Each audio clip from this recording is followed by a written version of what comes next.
out here, Raffles. Today we're working on this. We're gonna swap off the Evap hose and canister. I believe I paid $150 for it. Yep, $150 with taxes and everything. I'm having an Evap code on this, and I have to go to the bar because this truck has a 03 6.0 ECU, so anywhere I smog it, it's gonna get reffed. So I need to fix that with VAR, and pretty sure it has a 6.0. So I have to fix the check engine light, and the only thing I have is this Evap code, which hopefully gets rid of it. With this, it's fairly easy. It's just the size 13 down here. So that one right there above the ground, that's 13.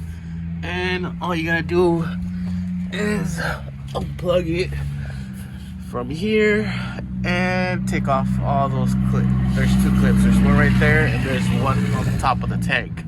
Just fairly easy. I'm gonna knock it out real quick and go for a test drive. Hopefully the Evap gets ready. Or not really. Hopefully the light doesn't turn on. So just to remove this, you just gotta squeeze it and pull it out. Let's see if I can do it with my left hand, which I doubt it. And there it is. Fairly easy. I've already taken out that little clip that goes onto the chassis. And there's one in the middle somewhere inside there on top of the gas tank. And now to remove this sensor, all it is a 13. That's what I used, a 13. And what's it called, that one's already plugged in, so yeah, 13. And then unplug the sensor. So there it is, the plug.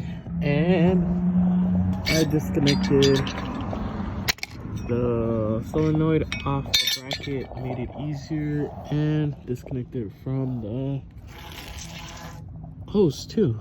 Makes it easier, so I'm gonna do that same thing.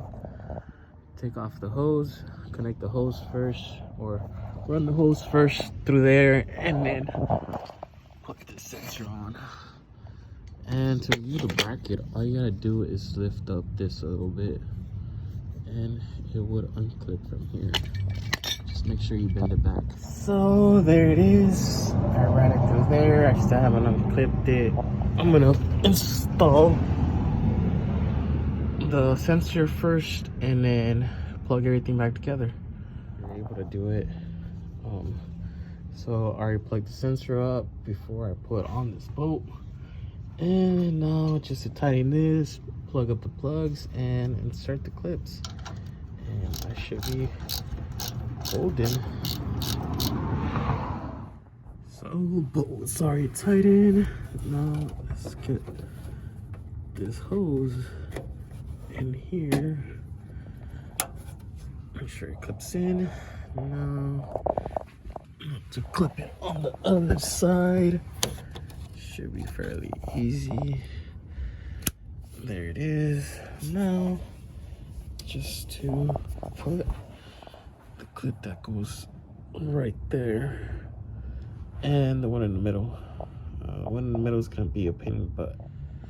So there it is. That clip is on there. The one in the middle was being a pain in the butt, but I got it. I don't know.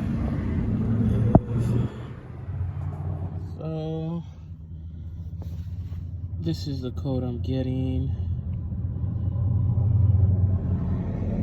Getting an Evap code. There you go. So I'm gonna delete it since I replaced that sensor, and then go for a test drive, get the rest of the monitors. The Evap usually takes the longest.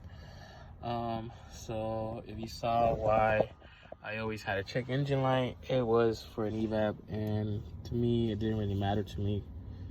Evap's nothing related as far as performance wise, so Never fixed it. Not until now that I'm having this whole smog issue.